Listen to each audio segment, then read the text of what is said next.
Hi, this is Shazadra and you're watching PakistanVision.com.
बैठो बेटा। नासिर बेटे, कैसी है? अच्छी है। किसकी है? मंगनी की। अच्छा, लेकिन आप लोगों ने तो हर्षद चाचा से कहा था कि मंगनी नहीं करेंगे, बस निकाह और रुखसती। ये रीमा के लिए नहीं है, फिर शासिया के लिए।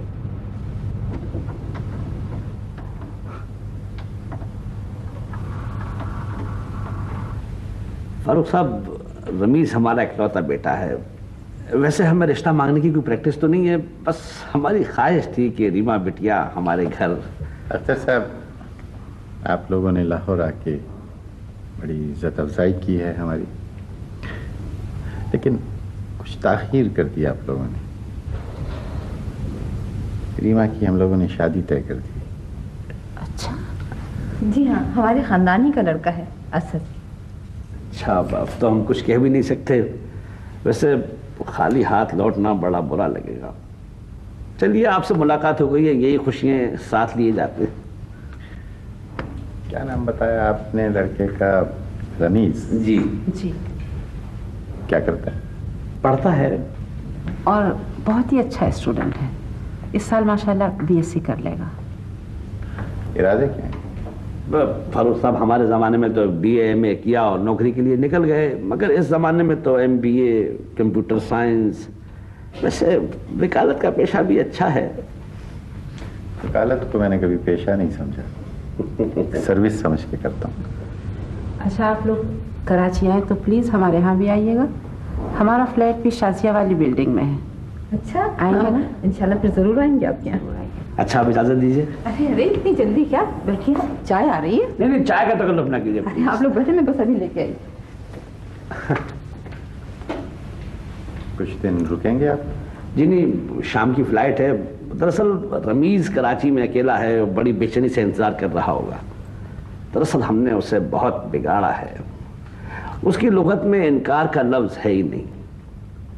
असल में हम उन माँ बाप में नहीं हैं जो औलाद को बगैर बताए टोकते रहते हैं। हमने हमेशा सच और झूठ, सही और गलत उसके सामने रखा है और उनमें इम्तियाज़ करना सिखाया है। क्या? दरअसल अख्तर साहब, ये जो नई नस्ल है, ये हर पाबंदी को अपने खिलाफ एक साजिश समझती है। हाँ, ये तो है।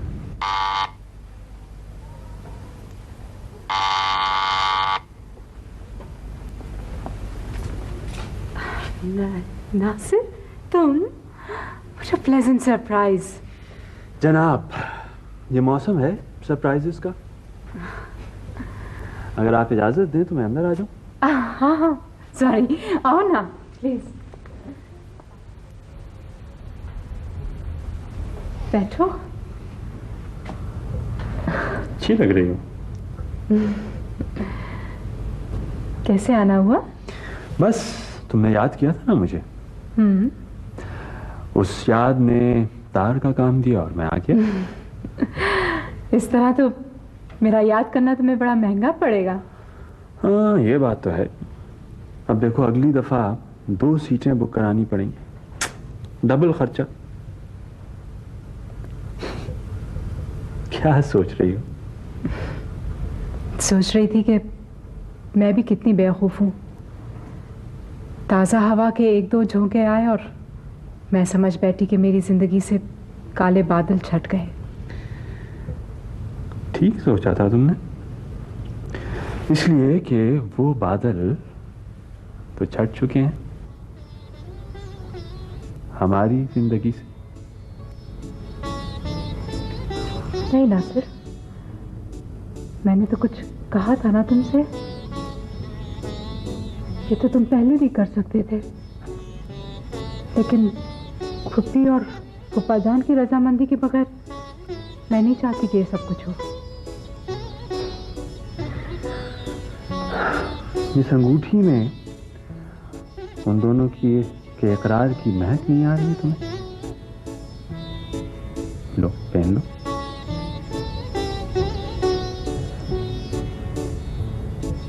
नहीं चाहती? नहीं, इसकी कोई जरूरत नहीं। मैं उन लोगों में से नहीं हूं जो तुम्हारे सहन पर माजी की उंगलियों के निशान ढूंढते फिरेंगे। तुम्हारा माजी अब हम दोनों की अमानत है।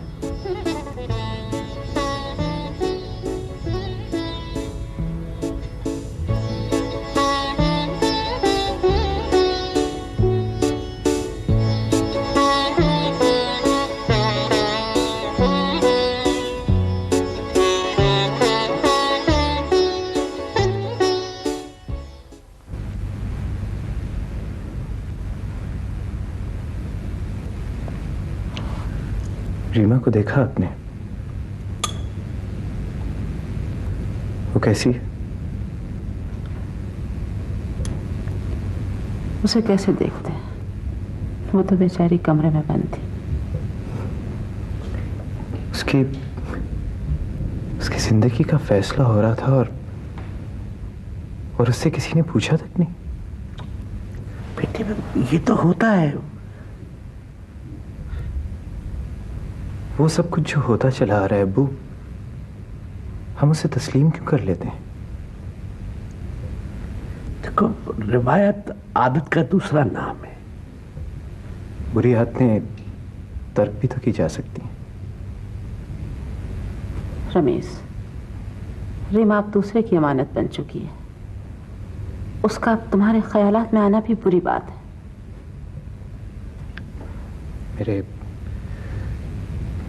मेरे ख्यालों पर भी पाबंदी लगा रहे हैं आप लोग। देखो, खून के धब्बे उस वक्त होते हैं जब वो ताज़ा ताज़ा लगे हों। इनको थोड़ा लो, आगे की तरफ देखो।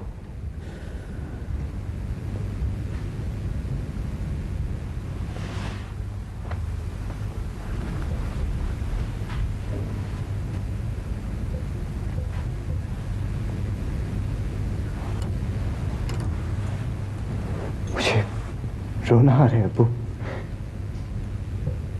शायद इसीलिए आगे सब कुछ धुंधला धुंधला सा दिखाई दे रहा है।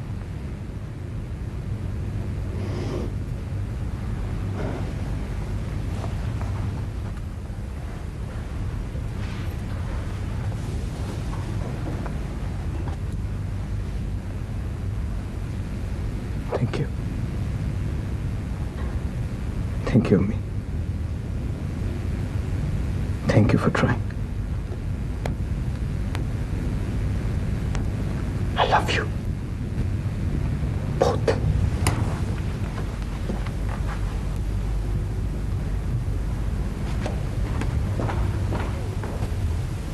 रमीश, तुझे क्या हो गया है? उसके वालिदैन ने ना कर दी, इसका मतलब ये थोड़ी है कि कोई क़यामत बर्पा हो गई है। It's not the end of the world. Cheer up. वो नहीं और सही। तुम लोग नहीं समझोगे यार, तुम लोग समझ ही नहीं सकते। अरे तुम जा कर रहे हो? पता नहीं, कहीं I don't know Adil, I don't know। देख, तेरा अगर इतना ही मूड ऑफ है ना तो यहीं ठहर जा। नहीं, मैं ठीक हूँ। तेरे पास कुछ पैसे हैं? हाँ, कितने चाहिए? लाहौर का किराया कितना है? तू लाहौर जाना चाहता है? हाँ। वहाँ जाके अब क्या करेगा यार? आदिल, ये जो सब कहते हैं कि ये नहीं हो सकता, मैं एक दफा खुद जाकर देखना चाहता हूँ कि ताकि ताकि मुझे कोई रिग्रेट्स ना रहें बाद में। अच्छा, तो ये ट्रिप तिनकों की तलाश में? डूब तो मैं गया हूँ, मानने को जी नहीं चाह रहा। अच्छा, कब जाना चाहता है तू? पहली फ्लाइट से। मैं तुम्हें अकेले नहीं जाने दूंगा, मैं भी चलूंगा। मेरा तो वहाँ घर भी है यार, तमाम इंतजाम वहां से कर लेंगे। अच्छा, ये ठीक है। हाँ, मैं ना बस जाके पैकिंग करता हूँ। हैं? तू पैकिंग कर। हाँ, मैं सीट्स कंफर्म कराता हूँ। Fine, done. ओके, सी या। ओके। मैं लाहौर चला गया।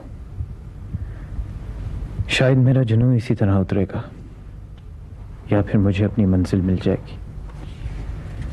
आप फिक्र ना करें, आदिल मेरा शरीक जुर्म है, मैं उसी के पास रहूंगा। आपसे इजाजत मांगता और आप दे भी देते, लेकिन मैं अपने दिल की दलील के अलावा और कुछ सुनना नहीं चाहता। ये नाक कटवाएगा अपनी भी और हम सब की। मैं समझती हूँ अब हमें लाहौर चलना चाहिए। नहीं, हमें यहीं रहना चाहिए। कौन देगा इनकी जमानत? हम फेल हो गए, माँ बाप का रोल हमें अदा करना ही नहीं आया। नहीं, ये इख्तियार तो हमने उसे दिया है। हमने। लोग हमारी गुफ्तगू को बदतमीजी समझते थे, लेकिन उन्हें पता नहीं था कि हम दोनों एक ही मीटर बैंड से नश्र थे। आज उसने बता दिया है कि वो खुद पे एतमाद करता है। हमें जिस वक्त का इंतजार था वो वक्त आ गया है। अब हमें रिटायर हो जाना चाहिए।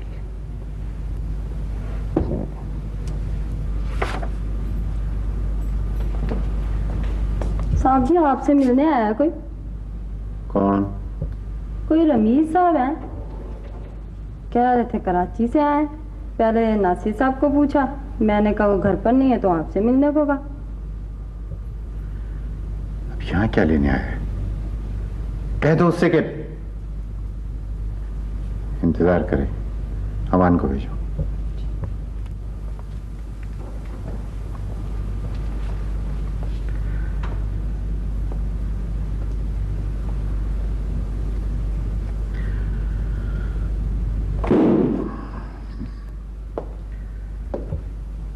जी अमान, बाहर एक साहब आए हैं, उनसे कह दो जाके कि आइंदा इस घर का रुख न करें।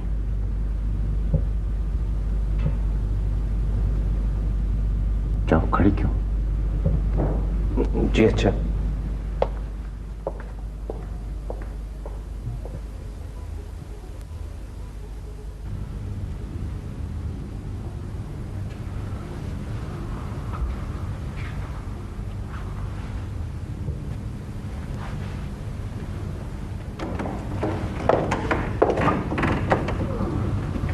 जी फरमाइए।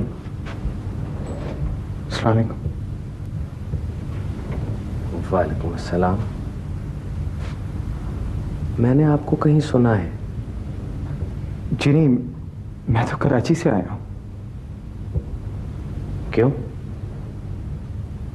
फारूक साहब से मिलना चाहता हूँ। उनसे तो आप किसी सूरत भी नहीं मिल सकते।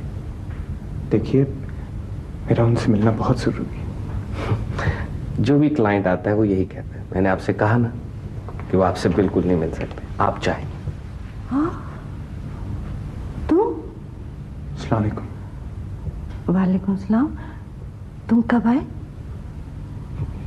आप इनको जानती? हाँ, जानती हूँ। ये रमीज है।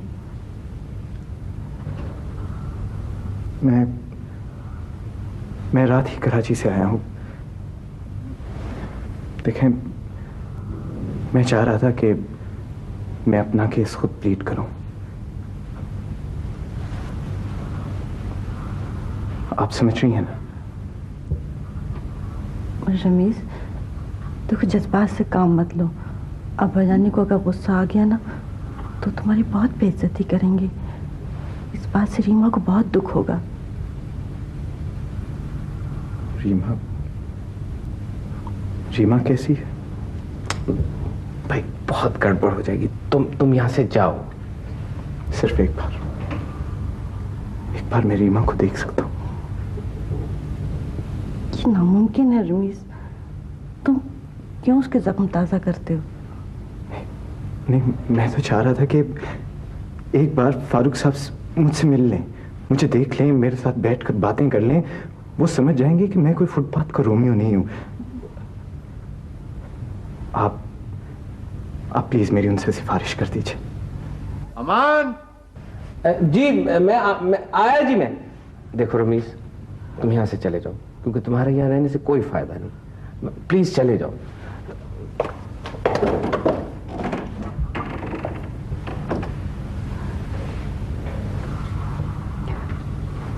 चले जाओ रमीज, प्लीज।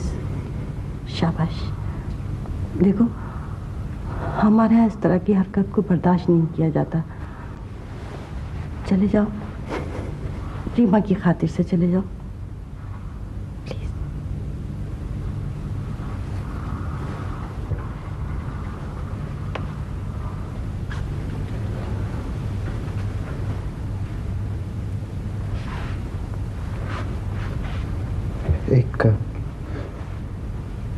एक एहसान करेंगी आप मुझ पर? कहो। रीमा से कहिएगा कि मैं आया था।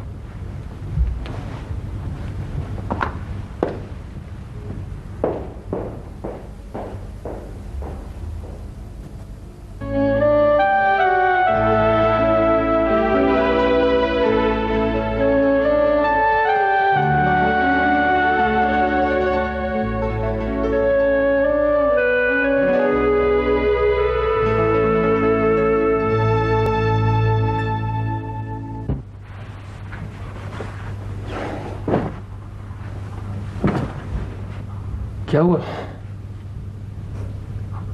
बात बन गई। बता तो सही, हुआ क्या? मैं वहां गया और जाकर तड़ी दी कि मैं रीमा से मिलना चाहता हूं। वहां पर एक खलबली सी मच गई। उसके बाप ने मुझे खुद अपने ड्राइंग रूम में जाके बिठाया। हल्की फुल्की मौसीकी चल रही थी। Romantic atmosphere charged with anticipation. फिर हवा की आहट और उसकी आमद।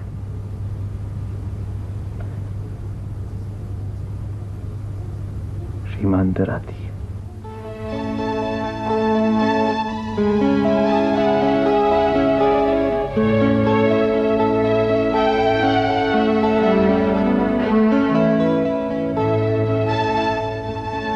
मैं कहता हूँ रीमा, वो कहती है जी।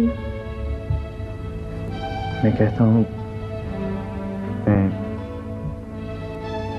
कराची से आया हूँ मिलने के लिए तुम्हें।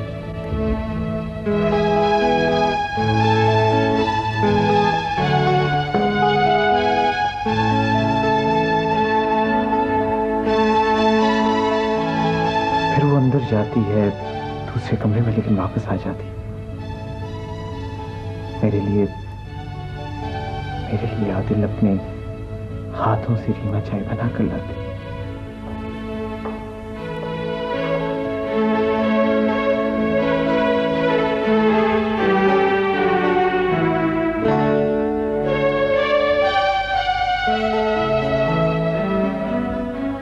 मैं कहता हूं रीमा,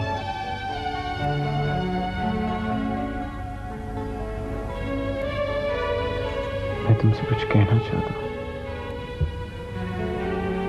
क्या?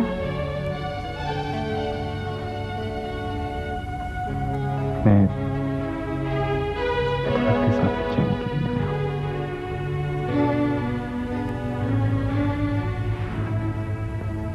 फिर रमीज,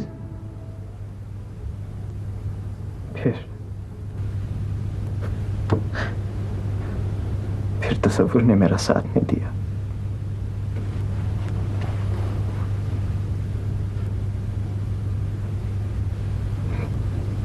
मैं हार गया हूं आदिल, मैं हार गया। क्या मतलब? ये सब कुछ झूठ है?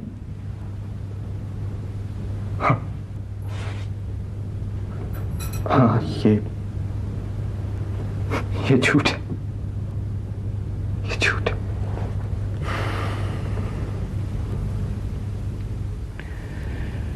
अरशद, मैंने तुम्हें इसलिए बुलवाया है कि हम चाहते हैं नेक काम में देर ना हो। मुझे मालूम है असद अभी पढ़ रहा है, लेकिन मेरी ख्वाहिश है कि जितनी जल्दी निकाह हो जाए अच्छा है। करचे में लंबी मंगनी का कायल नहीं, बेटी का मामला है।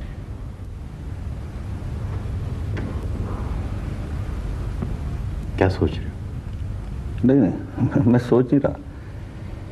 ये तो बहुत अच्छी बात है, मैं असद से बात करूंगा। दरअसल वो जल्दबाजी का कायल नहीं। वैसे हम कब कह रहे हैं कि उससे कि वो घर संभाले? भाई, जब तक अपने पैरों पे खड़ा नहीं हो जाता वो दोनों मेरे साथ रहेंगे। अरशद, हम दोनों ने दौलत से ज्यादा इज्जत कमाई है, और मेरे तजुर्बे के मुताबिक इज्जत दौलत से ज्यादा आनी जानी चीज है। दौलत अगर हाथों का मैल है तो इज्जत बातों का मैल बर्दाश्त नहीं कर पाती। क्या बात है, तुम कुछ परेशान से हो? नहीं, असल घर में जब बेटी जवान हो जाए तो परेशानी तो होती है। अरे भाई, आजकल तुम्हारी भाभी बहुत खुश हैं, हर वक्त मेहंदी वाले गीत गुनगुनाती रहती हैं।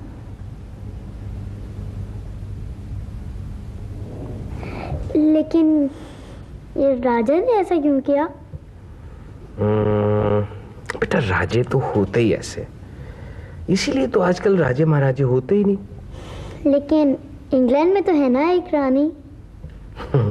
हाँ, लेकिन वो तो नॉन प्लेइंग कैप्टन है ना। अच्छा, आप मुझे ये बताएं कि वो उस बेचारी शहजादी का क्या हुआ? भाई, शहजादी का क्या होना था?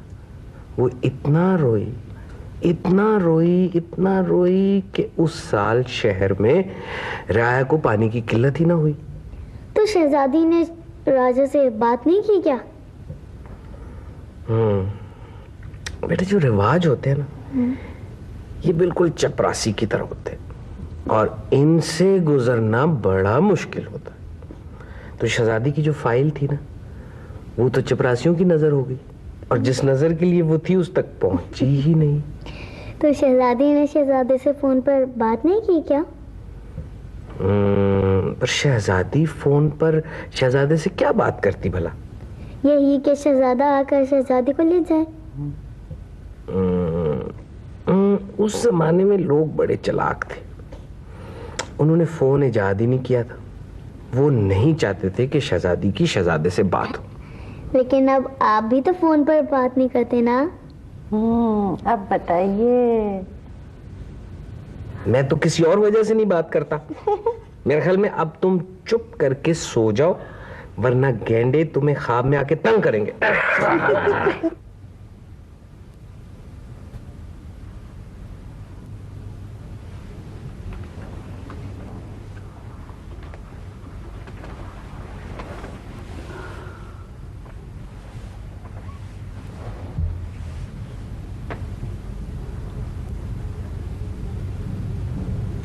तुम क्या सोच रही हो? आपने बात ही ऐसी कह दी। मुझे तो कुछ समझ में नहीं आ रहा कि आखिर उन्हें इतनी जल्दी क्यों है।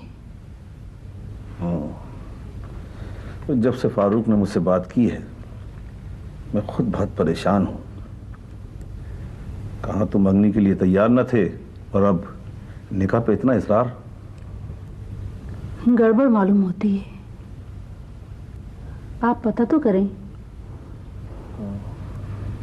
मैं नहीं चाहती कि इस जल्दबाजी में हम कोई भूल कर बैठे। असद के मुस्तकबिल का सवाल है। वैसे तो फारूक मुझे बता देता, लेकिन उसने मुझसे सिर्फ इतना कहा है कि निकाह फौरन हो जाना चाहिए। मेरे समझ में नहीं आ रहा कि ठीक है, मैं उससे बात करूंगा।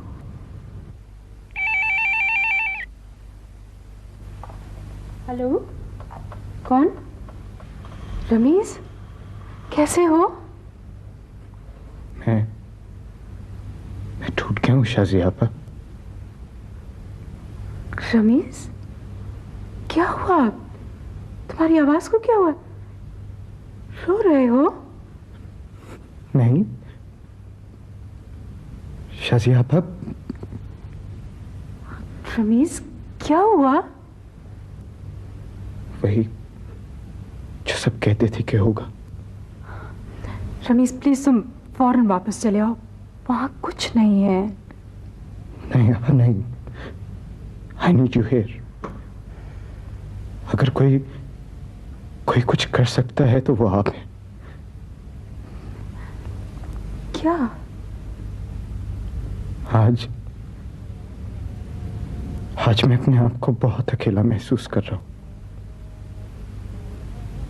बहुत देर तक बैठा सोचता रहा मैं। बहुत से लोग याद आए मुझे और फिर अचानक आपका ख्याल मेरे जहन में आकर कुछ रुक सा गया। प्लीज आप आ नहीं सकती? हाँ, लेकिन प्लीज आप आएंगी तो मेरा हौसला बढ़ जाएगा। इतना तन्हा लौटना अच्छा नहीं लगता मुझे।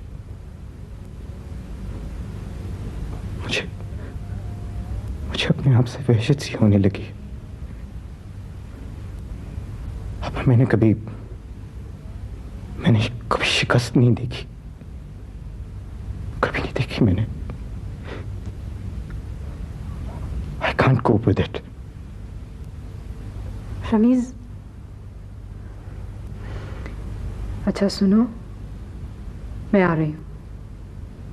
शाम की फ्लाइट लेने की कोशिश करती हूँ। अपना नंबर तो दे दो मुझे।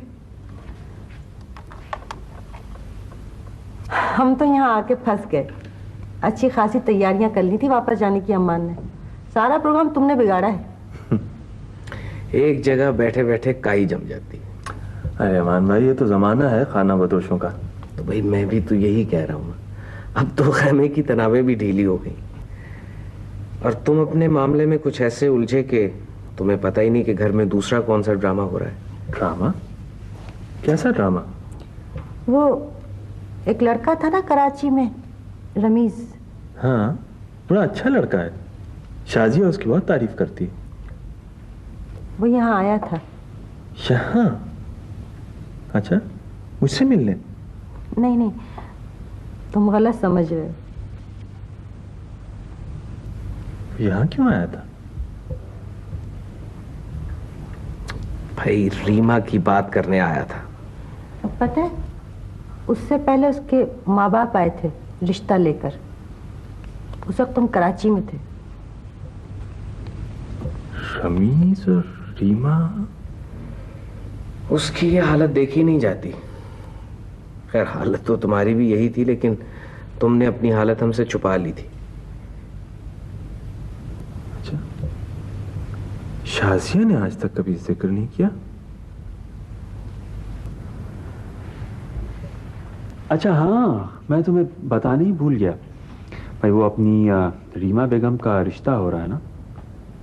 रीमा का? MBA कर रहे हैं मौसूफ। रीमा ने हाँ कर दी? क्या मतलब? मतलब किसी ने रीमा से भी पूछा है? रीमा से? नहीं, लेकिन वो ना क्यों करती? क्यों, ये क्यों पूछ रही हो? नहीं, यूं ही।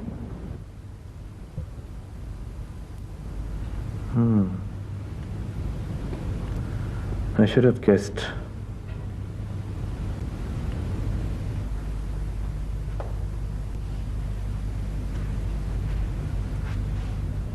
भाई ये क्या शक्ल बना रखी है, ऐसा लगता है जैसे बेटा रूठ के चला गया है।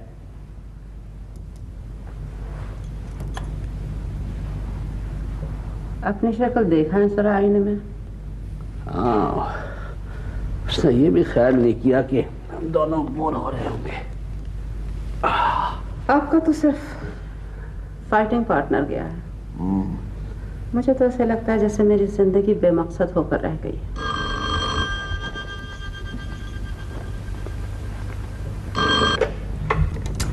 हेलो रमेश, ला मुझे दो।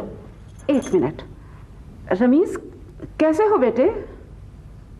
ठीक हूँ मम्मी, आप याद आ रही हैं। अब्बू कैसे हैं? बहुत परेशान है। मैं 2-4 दिन में आ जाऊंगा। बेटे तुम्हारे पास पैसे वैसे भी कुछ हैं या मैं भिजवा दूं यहाँ से? नहीं, मैंने आदिल से ले लिए थे, वापस आकर हिसाब कर लूंगा मैं। अच्छा अब्बू से बात करो। ला। हेलो भाई, समझ लो मैंने तुम्हें डांट लिया, अब बताओ कैसे हो? सॉरी अब्बू। काहे के लिए भाई? तुम अपनी किस्मत आजमाना चाहते थे, हमने तुम्हें रोका नहीं। बेटा तुमने जो कुछ किया अपने सेटिस्फेक्शन के लिए किया है। Thank you. अच्छा जल्दी आ जाओ, कहूंगा तो तुम्हारा दिमाग खराब हो जाएगा। वैसे तुम याद बहुत आते रहते हो। मुझे भी तो दीजिए ना। रमेश बेटे तुम्हारे बगैर घर बिल्कुल वीरान हो गया है, मेरा बहुत दिल घबराता है। प्लीज जल्दी आ जाओ। नहीं शाजिया, अब कुछ नहीं हो सकता, बहुत देर हो चुकी है। ये मुझे पहले बताना चाहिए था। मुझे क्या पता था कि इतनी सी बात इतने बड़े तूफान में तब्दील हो सकती है। रमीज की अभी उम्र क्या है? लेकिन उसकी कम उम्र कोई जुर्म तो नहीं है। कौन सा वो फौरन शादी करने की बात कर रहा है? नहीं, अब्बू नहीं मानेंगे, उनका फैसला अटल होता है। ठीक है, अगर तुम बात करने से घबराते हो तो मैं कर लूंगी बात। तुम?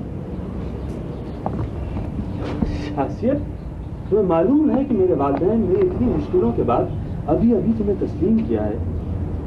तुम उनकी होने वाली बहू हो, कैसे बात कर सकती हो? रिश्ते लोगों को करीब लाते हैं नासिर। जो लोग रिश्तों से घबराकर अपने दिल की बात जुबान पर नहीं लाते वो बुज़दिल होते हैं। नाजिया, तुम बात को समझ नहीं रही हो। बात करने से मेरा नुकसान होगा ना करने से 2 जिंदगियों का। नासिर, अगर मैं तुम्हारी वजह से बुज़दिल बन गई तो मैं अपने आप को कभी माफ नहीं कर सकूंगी।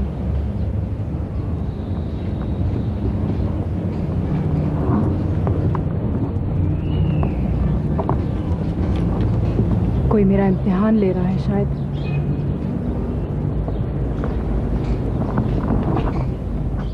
शाजिया का इस तरह अचानक लाहौर आ जाना मेरी कुछ समझ में नहीं आया। वो कह रही थी कि अब्बा जानी से कोई बहुत ही जरूरी बात करनी है। हमारे ज़माने में तो लड़की अपने मंगेतर के घर जाने का ख्याल भी नहीं कर सकती थी, और फिर ऐसी भी क्या आज़ादी, कुछ तो रीत रिवाज का ख्याल रखना चाहिए। कोई ख़ास काम होगा जो इतनी दूर से आई हैं तो नासिर से कह दिया होता, या फिर खुद खत लिख देती। वो इस घर की होने वाली बहू बन के नहीं आई हैं, अपनी पुप्पी के घर आई हैं। अब्बा जानी भी पहले सुन के बहुत परेशान हुए थे, लेकिन बाद में बात करने के लिए तैयार हो गए। हैरत।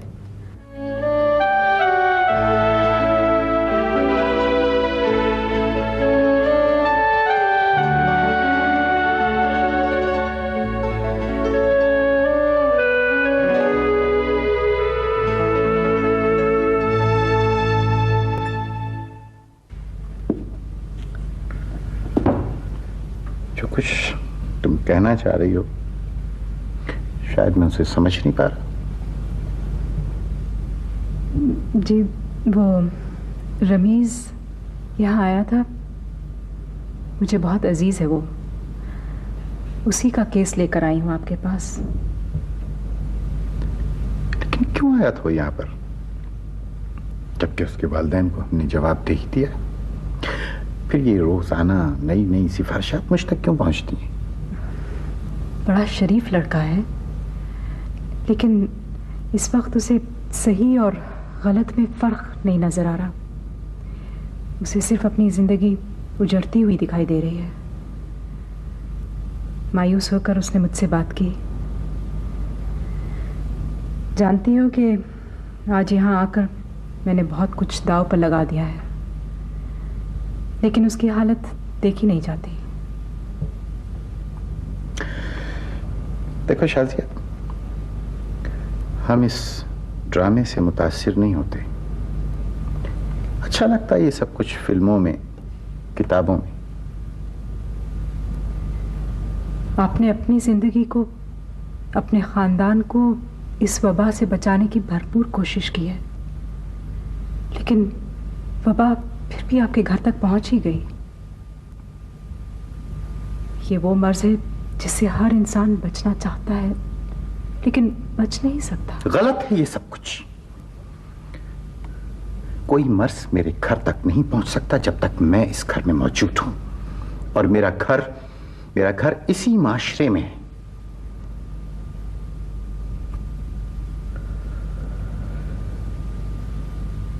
मुझे मालूम है कम उम्री में अक्सर लोग गुमराह हो जाते हैं, लेकिन ऐसी कोई बात मेरे घर में नहीं। ये आप कैसे कह सकते हैं? रीमा मेरी बेटी है, और उसके बारे में मैं फैसला कर चुका हूं। लेकिन आपने रीमा से बात की, उससे पूछा? प्लीज शाजिया, मैं कुछ सुनना चाहता हूं इस मसले पे, ना मैं कुछ कहना चाहता हूं।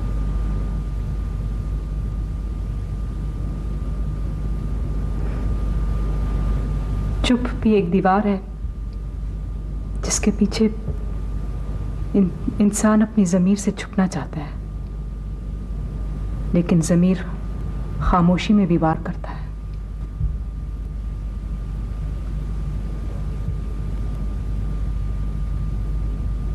मुझसे कोई गुस्ताखी हो गई हो तो माफ कीजिएगा।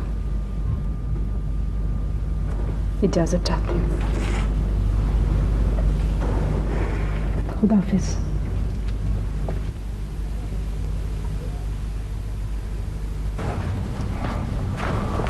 रमीज, अब जाकर नहा ले।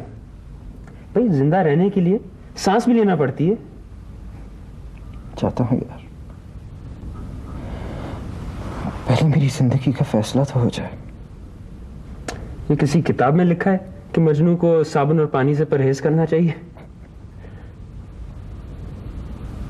आदिल यार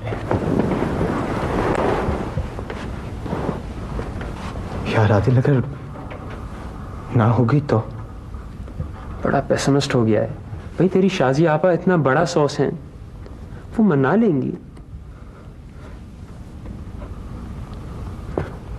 आदिल, अगर ये सब कुछ हो गया ना तो मैं बहुत दिल लगाकर पढ़ूंगा। दिल पढ़ाई में कहाँ लगेगा? नहीं यार, जो कुछ भी है ना, मैं समझता हूं कि रीमा को मेरी तरफ से किसी चीज की कमी नहीं होनी चाहिए। पापा, क्या हुआ?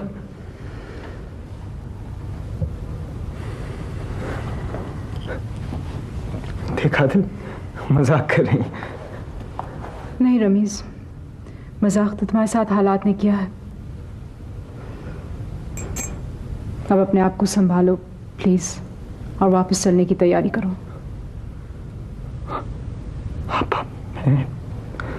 हाँ रमीज, अगर उम्मीद की एक भी किरण भटकती नजर आती तो मैं उसे तुम्हारे पास ले आती। आई एम सॉरी, कोई उम्मीद नहीं है।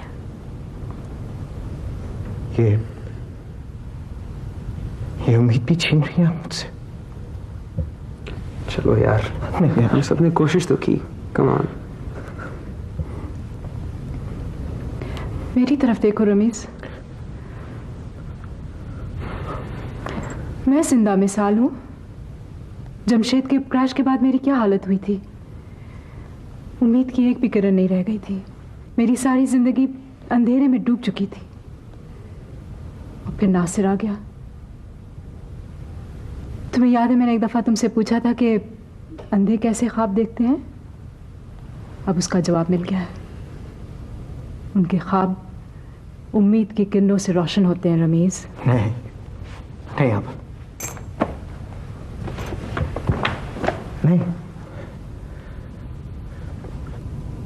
उनके ख्वाब झूठे होते हैं। हाँ, झूठे होते हैं उनके ख्वाब।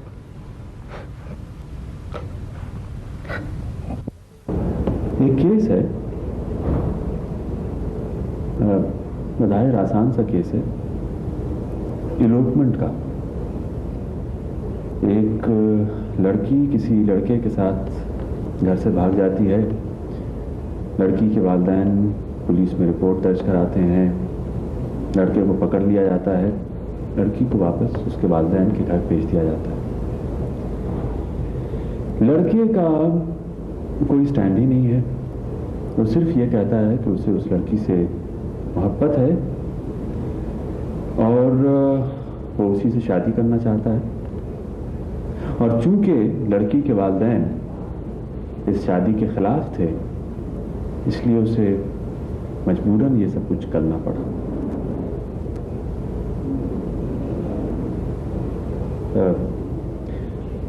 सर, मैंने आपसे कानून सीखा है और मैं चाहता हूं कि आप इस सवाल का जवाब एक कानूनदान की हैसियत से दें। अगर कानून के हवाले से मैं बात करूंगा तो मुमकिन है तुम हार जाओ। शादी बच्चों का खेल नहीं हुआ करती। इसमें लड़की की मर्जी का दखल है और हमारे यहां तो निकाह से पहले लड़की से पूछा जाता है। लेकिन कब?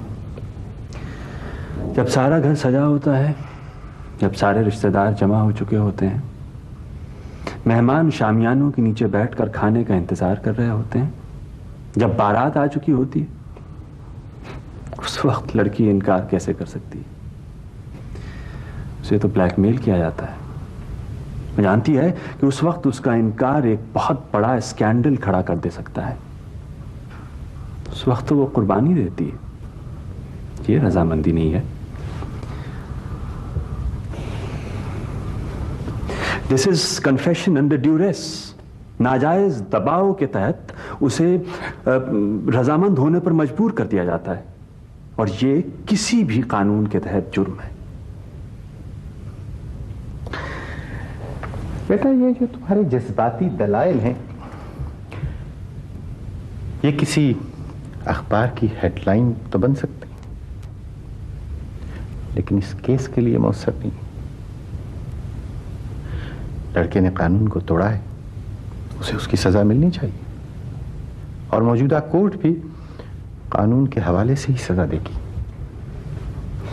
मेरा सवाल सिर्फ ये है कि कोई भी फर्द, चाहे वो बालिग हो या नाबालिग, उसकी जिंदगी का अहम तरीन फैसला करने से पहले क्या जरूरी नहीं कि उससे पूछ लिया जाए कि वो इस फैसले से खुश है या नाखुश? मेरा ख्याल है इसका जवाब मैं दे चुका हूं। फिर आप ये भी जान चुके होंगे अब्बू कि आज हमारे घर में भी एक ऐसी ही लड़की मौजूद है जिसकी जिंदगी का फैसला उससे पूछे बगैर किया जा रहा है। वो कुछ नहीं कह रही है, वो चुप है, इसलिए कि उसमें हया है, शर्म है, आप लोगों के लिए बेइंतहा प्यार है उसके दिल में, और वो कुछ कहेगी भी नहीं। वक्त आने पर 3 बार सर झुका देगी और फिर सारी जिंदगी आहें भरती रहेगी कि काश मुझे इख्तियार दिया गया होता। मुझे याद है एक दिन मैंने तुम्हारी माँ से कहा था कि नई बुदोबाश, नई आजादी हमारे दरवाजे पर दस्तक दे रही है। 2 ही हल हैं इसके, या तो हम उसे अंदर आने दें और या फिर दरवाजा भिड़ा रहने दें और इस उम्मीद पे छुप के बैठ जाएं कि शायद मायूस होकर वापस लौट जाएगी।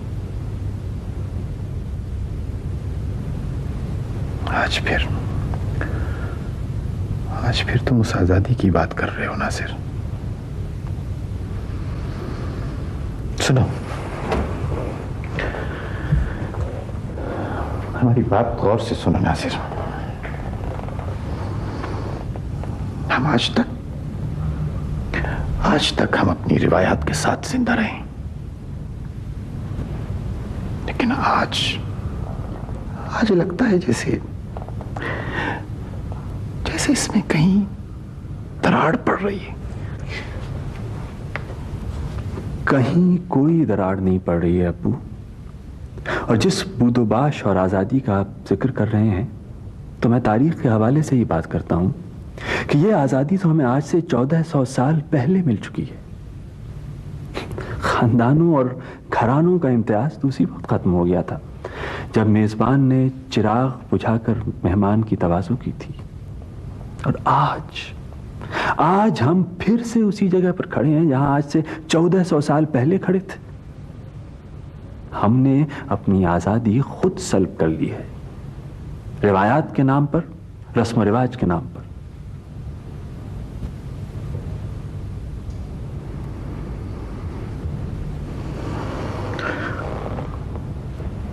नासिर बेटा, तुम्हारी आवाज की खनक, तुम्हारे जज्बात, शायद कहीं कोई सच है।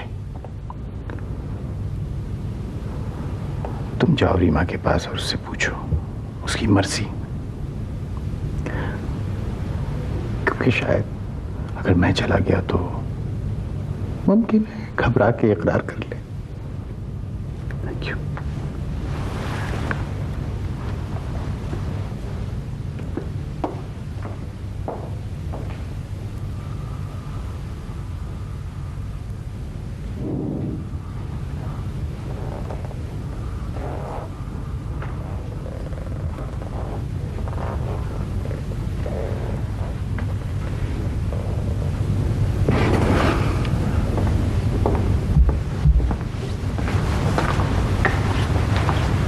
सीमा। जी अब्बू जानी। बेटा अपनी अम्मी को बुलाओ।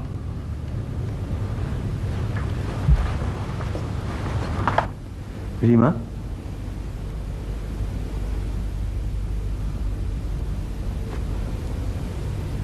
रीमा मुझे तुमसे कुछ पूछना है।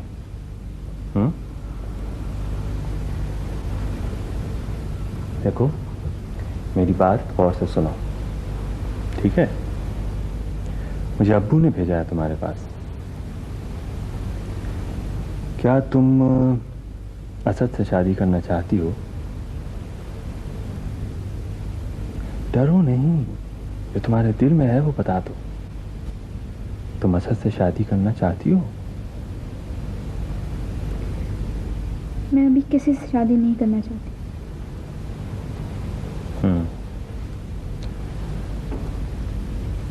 देखो रीमा, तुम जानती हो ना कि तुम अभी रमीज से शादी नहीं कर सकती, वो अभी पढ़ रहा है। जी। फिर क्या तुम उसका इंतजार करोगी? देखो रीमा, तुम्हारा जवाब देना बहुत जरूरी है। जवाब दो।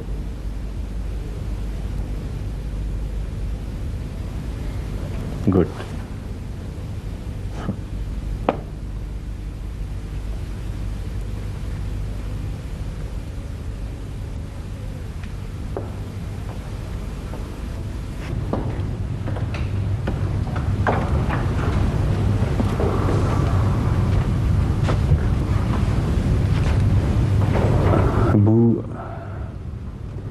रीमा असद से शादी के लिए तैयार नहीं है।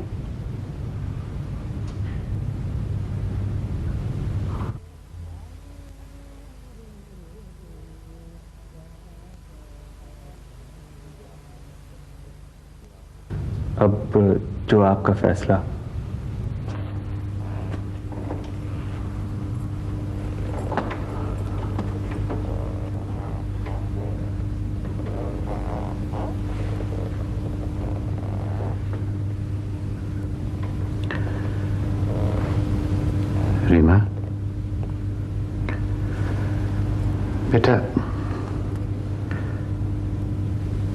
हमें तुम्हारी सादतमंदी बहुत पसंद आई, इसलिए कि तुम चुप रही।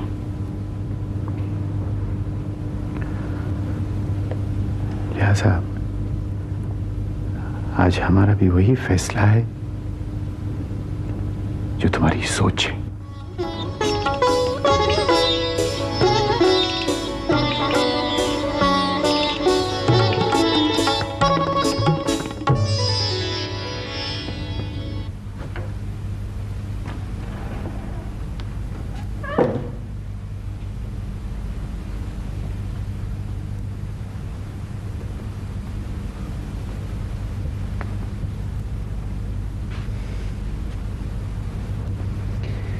क्यों जनाब रमीज साहब,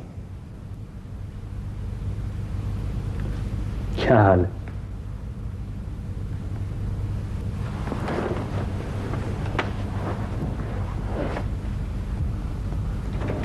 कराची आने की तैयारी हो गई? जी भाई, सोचा कि तुम्हारा बोझ हल्का कर दूं। रीमा तुम्हारा इंतजार करेगी।